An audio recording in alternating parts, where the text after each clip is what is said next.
नमस्कार विद्यार्थियों, आप सभी का स्वागत है हमारे YouTube channel Bihar SS lockers academy class 9th और 10th पर। आज हम लोग जो है 9वीं कक्षा के विद्यार्थियों का गोधुली बुक के काव्यखंड भाग का पहला अध्याय जिसका नाम है रैदास का पद, तो इस पाठ का आज हम लोग जो है सब्जेक्टिव क्वेश्चन और ऑब्जेक्टिव क्वेश्चन इस सेशन में करने वाले हैं। तो आप लोग फटाफट से इस क्लास के साथ जुड़ जाइए और अगर आप चैनल पर नए हैं, पहली बार जुड़े हैं, तो आप चैनल को सब्सक्राइब करके बेल आइकन प्रेस कर दीजिएगा ताकि आपको नए नए क्लासेस का अपडेट हमेशा मिलते रहे।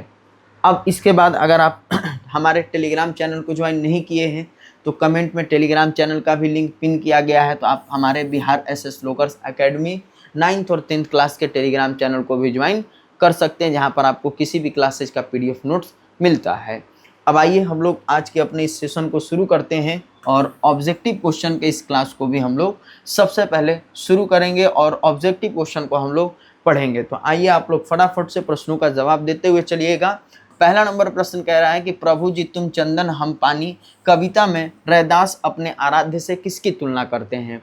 तो जो प्रभु जी तुम चंदन हम पानी कविता हम लोग पढ़े थे, तो इसमें रैदास जो है वो अपने आराध्य से तुलना जो करते हैं तो किससे करते हैं, तो अपने आप से करते हैं। अपनी तुलना जो है, पहला जो हम लोग पद पढ़े थे, जो प्रभु जी तुम चंदन हम पानी, हमारा जो है ये पंक्ति थी उस पद का, तो इन पद में जो है उन्होंने क्या किया है कि रैदास ने अपने आराध्य से खुद की क्या की है, तुलना किया है। तो यहाँ पर राइट आंसर क्या होगा, ऑप्शन पहला का ए हो जाएगा। इसके बाद अगर हम लोग बात करेंगे दूसरा नंबर प्रश्न का कि प्रभु जी तुम दीपक हम बाती जाकी ज्योति। अब इसका जो है कहा जा रहा है कि इस पंक्ति को पूरा करिए।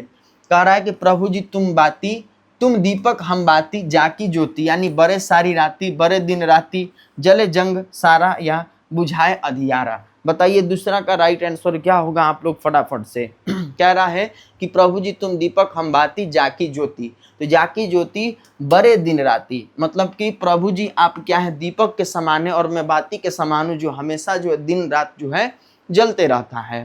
तो यहाँ पर राइट आंसर क्या होगा, ऑप्शन आपका बी हो जाएगा। इसके बाद तीसरा नंबर प्रश्न पर चलेंगे कि रैदास के कितने पद जो हैं सिखों के पवित्र धर्म ग्रंथ गुरु ग्रंथ साहब में जो है सम्मिलित है। सिखों का जो पवित्र धर्म ग्रंथ है गुरु ग्रंथ साहब, तो उसमें रैदास के कितने पद जो है सम्मिलित हैं। तो वहां पर आपका क्या हो जाएगा, 40 पद हो जाएगा। 40 पद जो है उसमें सम्मिलित किया गया है। बात करेंगे क्वेश्चन संख्या 4 पर कि सिकंदर लोदी किस कवि की ख्याति से प्रभावित थे। सिकंदर लोदी जो थे वो किस कवि की ख्याति से जो है प्रभावित थे, तो वो हमारे रैदास की जो है ख्याति से वो क्या थे, प्रभावित थे। इसके बाद बात करेंगे क्वेश्चन संख्या 5 पर कि रैदास समकालीन थे। तो रैदास किसके समकालीन थे भाई, तो सिकंदर लोदी के ही क्या थे, वो समकालीन थे। तो ऑप्शन आपका डी हो जाएगा राइट आंसर। बात करेंगे क्वेश्चन संख्या 6 पे कि ईश्वर यदि चंद्रमा है तो रैदास क्या है। तो ईश्वर यदि चंद्रमा है तो रैदास क्या है भाई, तो रैदास जो है वो मोर के समान है, चकोर के समान है, तारे के समान है कि रात के समान है। बताइए आप लोग फटाफट से 6 का राइट आंसर क्या होगा। तो देखिए ईश्वर यदि चंद्रमा है तो रैदास क्या है भाई, तो रैदास जो है चकोर के समान है। तो ऑप्शन आपका बी हो जाएगा राइट आंसर। बात करेंगे 7 नंबर प्रश्न पर कि रैदास के पदों की भाषा क्या है। ब्रज भाषा, पंजाबी, उसके बाद भोजपुरी कह रहा है, अवधी कह रहा है। तो बताइए रैदास के पदों की भाषा क्या है। एक बार आप लोग फटाफट से बताइए क्या होगा इसका राइट आंसर। रैदास के पदों की भाषा जो है वो क्या है, बताइए आप लोग, सभी लोग बताइएगा। तो रैदास के पदों की जो भाषा है वो होगा ब्रज भाषा होगा। तो 7 का राइट आंसर ऑप्शन ए हो जाएगा। क्वेश्चन संख्या 8 पर चलेंगे। कह रहा है कि अब कैसे छूटे राम नाम रटी लागी। पद के रचयिता कौन है, तो वह रैदास जी ही हैं। इसी तरह क्वेश्चन संख्या 9 पर चलेंगे कि कवि रैदास के अनुसार किसमें विष और अमृत एक साथ है। क्या कह रहे हैं, कवि कह रहे हैं कि किस चीज में जो है विष और अमृत जो है एक समान होता है। कंदमूल में, गंगा जल में, दूध में या मलयागिरी चंदन में। तो क्या होगा, मलयागिरी चंदन में जो है ना विष और अमृत जो है दोनों एक समान होता है। तो 9 का राइट आंसर ऑप्शन डी होगा। इसके बाद अगर हम लोग 10 नंबर प्रश्न पर चलेंगे कि रैदास का जन्म कहाँ हुआ था। तो रैदास का जन्म जो बनारस में हुआ था, ठीक ना, बनारस उत्तर प्रदेश में इनका जन्म हुआ था। बात करेंगे संत कबीर रैदास का निर्माण जो है कब हुआ था। निर्वाण की प्राप्ति कब किए थे ये, जैसे हम लोग निधन बोलते हैं, ठीक ना, या मृत्यु कहते हैं, तो यहाँ पर इनको निर्वाण की प्राप्ति कब मिला ये पूछा जा रहा है क्वेश्चन संख्या 11 में। बताइए आप लोग कि कभी जो है हमारे जो रैदास जी उनको निर्वाण की प्राप्ति कब हुआ, तो 1518 में जो है इन्हें निर्वाण की प्राप्ति हुआ था। इसके बाद हम लोग बात करेंगे कि रैदास ईश्वर की कैसी भक्ति करते हैं। बताइए रैदास जो है ईश्वर की कैसी भक्ति करते हैं, सख्य भक्ति, दास्य भक्ति, नवधा भक्ति, या इनमें से कोई नहीं। बताइए क्वेश्चन संख्या 12 है। क्वेश्चन संख्या 12 का राइट आंसर क्या होगा कि रैदास ईश्वर की कैसी भक्ति करते हैं, तो दास से भक्ति जो करते हैं, दास बन करके जो है उनकी भक्ति करते हैं। बात करेंगे क्वेश्चन संख्या 13 पर कि रैदास जो थे क्या थे, तो रैदास जो थे निगुण भक्त जो थे, क्या थे, निर्गुण भक्त थे। निर्गुण यानी कि ईश्वर को निराकार मानने वाले। नेक्स्ट क्वेश्चन है कि ईश्वर यदि स्वामी है तो रैदास क्या है, तो रैदास जो उनके क्या है, तो दास हैं, ठीक ना। ईश्वर अगर स्वामी है तो वो उनके क्या है, दास हैं। स्वामी मतलब यहाँ पर क्या हो जाएगा, मालिक हो जाएगा, ठीक ना। मालिक कहते हैं कि ईश्वर यदि मालिक है, स्वामी है, तो मैं उनका क्या हूँ, दास हूँ। बात करेंगे क्वेश्चन संख्या 15 पर। 14 का राइट आंसर ऑप्शन डी होगा। 15 पर आते हैं, कह रहा है कि संत कवि रैदास का जन्म जो है कब हुआ था, पूछा जा रहा है। ऑप्शन है 1385, 1388, उसके बाद 1390 और 1395। तो बताइए क्वेश्चन संख्या 15 कह रहा है कि संत कबीर रैदास का जन्म कब हुआ था, तो इनका जन्म जो है 1388 ईस्वी में इनका जन्म हुआ था। तो ऑप्शन आपका बी हमारा राइट आंसर हो जाएगा। बात करेंगे क्वेश्चन संख्या 16 पर कि ईश्वर यदि मोती है तो रैदास क्या है, तो वो धागा के समान है। तो ऑप्शन बी हो जाएगा 16 का राइट आंसर। बात करेंगे क्वेश्चन संख्या 17 पर कि संत कबीर रैदास का मूल नाम क्या था, तो इनका मूल नाम जो था वो क्या था, रविदास था। रैदास जी का मूल नाम क्या है, रविदास है। तो आप लोग याद रखिएगा ऑप्शन यहाँ पर क्या होगा, डी हो जाएगा राइट आंसर। चलिए क्वेश्चन संख्या हम लोग आते हैं 18 पर। कहा जा रहा है कि ईश्वर यदि घन यानी बादल है तो रैदास क्या है, पानी, मोर, वाती, धागा। तो 18 नंबर प्रश्न में अगर हम लोग देखेंगे कि कवि कहते हैं कि ईश्वर यदि घन है तो मैं क्या हूँ, तो मैं जो हूँ मोर के समान हूँ। किसके समान हूँ, मोर के जैसा हूँ। तो 18 का राइट आंसर ऑप्शन बी होगा। और एक चीज़ मैं आप लोग को बता दूं कि जो विद्यार्थी अभी तक हमारे Bihar SS lockers academy 9th और 10th क्लास वाले चैनल को सब्सक्राइब नहीं किए हैं, तो फटाफट से आप लोग सब्सक्राइब करके बेल आइकन प्रेस कर दीजिए और लाइक भी कर दीजिएगा इस सेशन को, अगर अभी तक आपने लाइक नहीं किया है तो। आइए हम लोग क्वेश्चन संख्या 19 पर आते हैं कि बांस का अर्थ क्या है। बताइए बांस का अर्थ क्या है, क्वेश्चन संख्या 19 का जवाब दीजिए। बांस का अर्थ क्या है, दास, सोना, कौन या गंध। तो बांस यहाँ पर आ रहा है, जैसे हम बोलते हैं ना कि बांस आ रहा है, बांस मार रहा है, तो क्या होता है, गंध होगा। तो ऑप्शन डी यहाँ पर राइट आंसर होगा। क्वेश्चन संख्या 20 पर आएंगे कि कबीर की तरह जो है संत कोटि के कवियों में, ठीक ना, संत कोटि के कवियों में गिने जाते हैं। कौन गिने जाते हैं भाई, तो रैदास जी जो है वो गिने जाते हैं। बात करेंगे क्वेश्चन संख्या 21 पर कि रैदास के 40 पद कहाँ सम्मिलित है। रैदास के जो 40 पद हैं वो कहाँ सम्मिलित है भाई, तो वो इनका जो है गुरु ग्रंथ साहब में जो है सम्मिलित किया गया है। तो ऑप्शन सी हो जाएगा। बात करेंगे क्वेश्चन संख्या 22 पर कि किसके तरह रैदास भी संत कोटि के कवियों में गिने जाते हैं। तो किसके तरह भाई, तो कबीर की तरह। किसके तरह, तो कबीर की तरह। तो ऑप्शन आपका क्या हो जाएगा, 22 का राइट आंसर ए हो जाएगा। इसके बाद हम लोग बात करेंगे क्वेश्चन संख्या 23 पर कि संत कवि रविदास किस नाम से विख्यात थे। तो ये हमारे रैदास के नाम से जो है विख्यात थे। इनका पूरा नाम रविदास है, लेकिन जो है हम लोग इन्हें रैदास कहते हैं। क्वेश्चन संख्या 24 पर आएंगे कि रैदास के प्रिय अलंकार कौन कौन से हैं। तो उपमा और रूपक अलंकार जो है इनका क्या था, प्रिय था।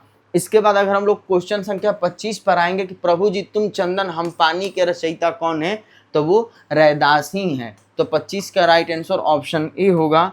और 26 की अगर हम लोग बात करेंगे, कहा जा रहा है इसमें कि व्यक्ति की आंतरिक भावनाओं और आपसी भाईचारे को ही सच्चा धर्म मानते थे। कौन मानते थे भाई, तो मानते थे आपके रैदास। तो 26 का राइट आंसर ऑप्शन सी हो जाएगा। तो ये आपका जो है कुल 26 प्रश्न थे ऑब्जेक्टिव क्वेश्चन का।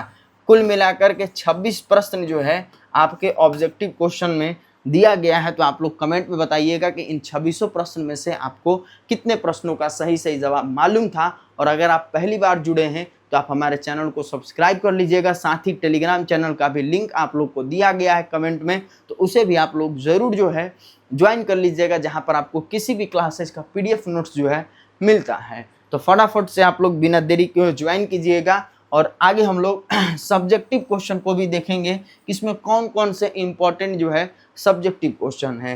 तो पहला सब्जेक्टिव क्वेश्चन के ऊपर हम लोग चलते हैं, जिसमें कहा जा रहा है कि रैदास ईश्वर की कैसी भक्ति करते हैं। रैदास जो ईश्वर की कैसी भक्ति करते हैं भाई, तो संत कवि जो रैदास जी हैं वो ईश्वर की दास से भक्ति करते हैं। कैसी भक्ति करते हैं? दास से भक्ति करते हैं। कवि कहते हैं कि मेरे प्रभु किसी मंदिर या मस्जिद में नहीं रहते हैं, वे सदा मेरे अंदर जो है विद्यमान रहते हैं, मेरे अंदर रहते हैं। वे हर हाल में हर काल में मुझसे श्रेष्ठ और सर्वगुण संपन्न है। ठीक ना, यानी रैदास कवि कहते हैं कि मेरे अंदर मेरे ईश्वर विद्यमान है और मुझसे वो कई गुना जो है क्या है, सर्वगुण है, सर्वगुण संपन्न है। इसके बाद अगर हम लोग दूसरा नंबर प्रश्न को देखेंगे तो इसमें कहा जा रहा है कि रैदास की भक्ति भावना का परिचय दीजिए। अब रैदास की भक्ति भावना का परिचय हमको देना है, तो कहा जा रहा है कि संत कवि रैदास ईश्वर की दास से भक्ति करते थे और कवि कहते हैं कि मेरे प्रभु किसी मंदिर या मस्जिद में नहीं रहते, वे सदा मेरे अंदर विद्यमान है, वे हर हाल में हर काल में मुझसे श्रेष्ठ और सर्वगुण संपन्न है। तो मतलब वही यही देखिए, या फिर आपको ये पूछे या ये प्रश्न पूछे, आप जो है वहीं लिखेंगे कि रैदास ईश्वर की कैसी भक्ति करते हैं, या फिर जो है आपसे पूछ दे कि रैदास की भक्ति भावना का परिचय दे, तो वही चीज़ जो है आपका हो गया। या फिर आप रैदास की भक्ति भावना का ले लीजिए, या रैदास जो है कैसी भक्ति करते थे ईश्वर की, उसको ले लीजिए। दोनों का आंसर जो है यही होगा, तो आप लोग ध्यान रखिएगा। इसके बाद अगर हम लोग बात करेंगे क्वेश्चन संख्या जो है, इसके बाद अगर हम लोग बात करेंगे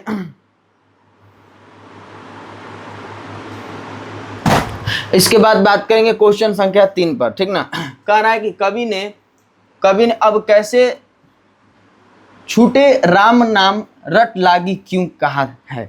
यहाँ प्रश्न में कह रहा है कि कवि ने अब कैसे छूटे राम नाम रट लागी क्यों कहा है, ये पूछा जा रहा है इस प्रश्न में। तो ध्यान दीजिएगा, इस प्रश्न में क्या पूछा जा रहा है। कहा जा रहा है कि कवि ने अब कैसे छूटे राम नाम रट लागी ये क्यों कहा है। तो इसका उत्तर होगा कि संत कवि रैदास ईश्वर के प्रति अपना आस्था प्रकट करते हैं और भक्त और भगवान में एक अटूट संबंध जो होता है, इन्हें एक हुए दूसरे से अलग नहीं किया जा सकता है। इसलिए कवि कहते हैं कि अब कैसे छूटे राम नाम रट लागी। तो ये आपका जो है इस प्रश्न का उत्तर होगा, इसे ध्यान रखिएगा। बात करेंगे क्वेश्चन संख्या 4 पर कि कवि ने भगवान और भक्त की तुलना किन किन चीज़ों से की है। ठीक, कवि ने भगवान और भक्त की तुलना किन किन चीज़ों से की है, ये पूछा जा रहा है। तो संत कवि रैदास ने भगवान और भक्त की तुलना जो है चंदन, पानी, घन वन, मोर, साथ ही चंद चकोरा, दीपक बाती, मोती धागा, सुनही सुहागा आदि वस्तुओं से जो है उन्होंने किया है। मतलब कि जो कवि हमारे अपने भगवान, ठीक ना, भगवान या फिर अपनी जो भक्त की तुलना जो है, भक्त रूपी तुलना जो खुद का है, वो इन सब चीज़ों से जो है उन्होंने किया है।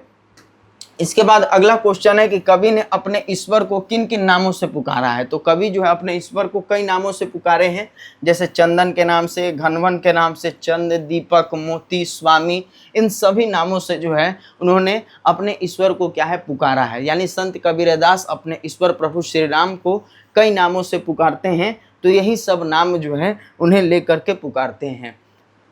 क्वेश्चन संख्या 6 में अगर हम लोग आएंगे तो कहा जा रहा है कि रैदास अपने स्वामी राम की पूजा में कैसी असमर्थता जाहिर करते हैं। तो इसका उत्तर होगा कि संत कबीर रैदास प्रभु श्री राम के अनन्य भक्त हैं। वे कहते हैं कि पूजा अर्चना न जानू तेरी, मैं आपको क्या चढ़ाऊं, फल फूल जल दूध सब जूठे और गंदे हैं, इसलिए मैं मन ही मन आपकी यानी पूजा करता रहता हूँ।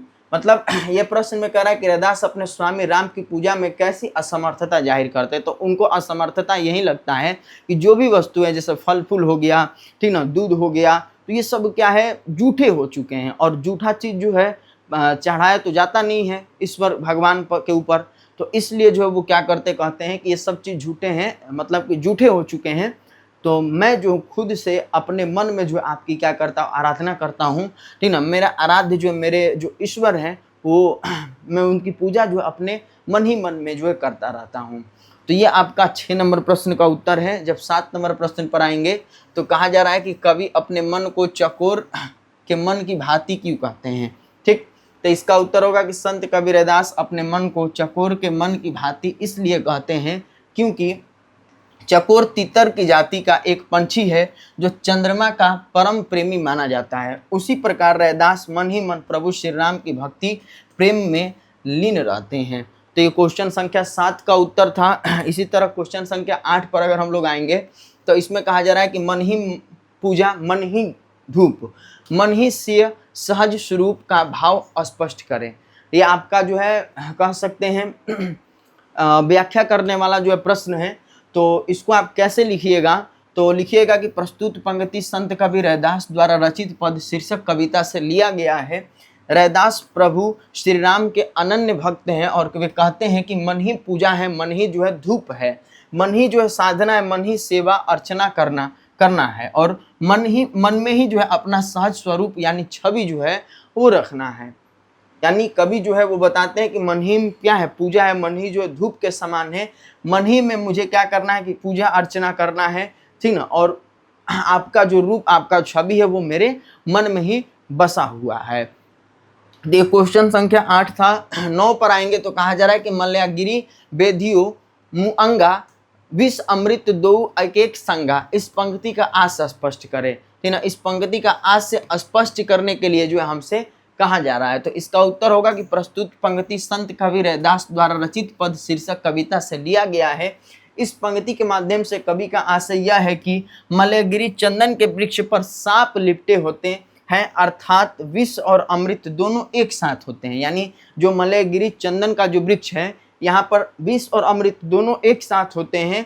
तो इसे प्रभु के चरण में कैसे चढ़ाऊं, मतलब इसमें भी क्या है, इसमें भी जो है एक कमी हो गया, इसमें भी ये शुद्धता नहीं है। जैसे दूध जो है बछड़े ने क्या कर दिया, जूठा कर दिया, फल फूल पर जो है भौरे ने क्या कर दिया, मंडरा करके उसको जूठा कर दिया। इसी तरह जो पेड़ है मलयगिरी जो पर्वत है वहाँ पर जो मलयगिरी जो गिरी यानी कि जो हमारा पेड़ पौधा है वहाँ पर उस वृक्ष पर जो है मलयगिरी चंदन के वृक्ष पर क्या हुआ कि सांप वहाँ पर लिपट रहा है। तो इस वजह से विष और अमृत दोनों वहाँ पर हैं। तो इसलिए जो है प्रभु मैं आपके चरण पर इसको मैं कैसे चढ़ा दूँ। तो यही वो बताते हैं 9 नंबर प्रश्न में। 9 नंबर प्रश्न का ये उत्तर था आज से स्पष्ट करने के लिए। और अगर हम बात करेंगे क्वेश्चन संख्या 10 का तो कह रहा है कि कविता का केंद्रीय भाव क्या है। तो कविता का केंद्रीय भाव 2 तरीके का है।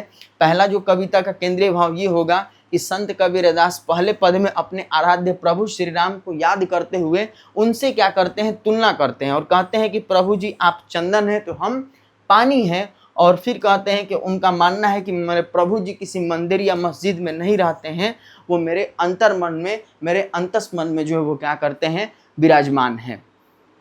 इसी तरह अगर हम लोग दूसरा भाव देखेंगे, दूसरा केंद्रीय भाव देखेंगे कविता का, तो कहा जा रहा है कि संत कबीर रैदास दूसरे पद में निर्गुण भक्ति की सार्थकता को सिद्ध करते हुए सगुण भक्ति व कर्मकांड की निरर्थकता को बताते हैं। यानी जो लोग मतलब कि बाहरी पूजा पाठ दिखावा ये सब कर रहे हैं तो उसकी जो निरर्थकता को बताते हुए कवि दूसरे पद में इन सब बातों की चर्चा करते हैं। क्या कहते हैं कि इनके नज़र में ईश्वर की पूजा अर्चना के लिए चढ़ाए जाने वाला जो प्रसाद, फल हो गया, फूल हो गया, जल हो गया, दूध हो गया, ये सब क्या है, जूठे हो चुके हैं, ठीक ना। ये सब पहले से क्या हो गए, जूठे हो चुके हैं, जिसको किसी और ने भी क्या किया है, ग्रहण कर लिया है, ये गंदे हो चुके हैं। तो इसलिए कवि कहते हैं कि मन ही मन जो है हमें क्या करना है, पूजा करना है और अपने अंदर जो है ईश्वर की छवि को जो है, ठीक ना, छवि को जो है हमें बसा करके रखना है। तो ये आपका क्वेश्चन संख्या 10 का जो है उत्तर था कि इसमें पूछा गया कि कविता का भावार्थ क्या है। तो कुल मिलाकर के 10 प्रश्न थे और साथ ही हम लोगों ने इस पाठ का ऑब्जेक्टिव क्वेश्चन भी किया। तो हमारा जो ये पहला पाठ था रैदास जी का, रैदास का पद, वो हम लोगों ने कंप्लीट कर लिया। तो जिन विद्यार्थियों ने इस सेशन के साथ जुड़ा था आखिरी तक, उनके लिए तहे दिल से धन्यवाद। और आप सब रेगुलर हमारे साथ ज्वाइन करें। बाकी ये क्लास आप लोग को कैसा लगा कमेंट में आप लोग ज़रूर बताइएगा। मिलते हैं अगले क्लास में, तब तक के लिए आप लोग स्वस्थ रहिए, मस्त रहिए और अपनी तैयारी अच्छे से करते रहिए। धन्यवाद।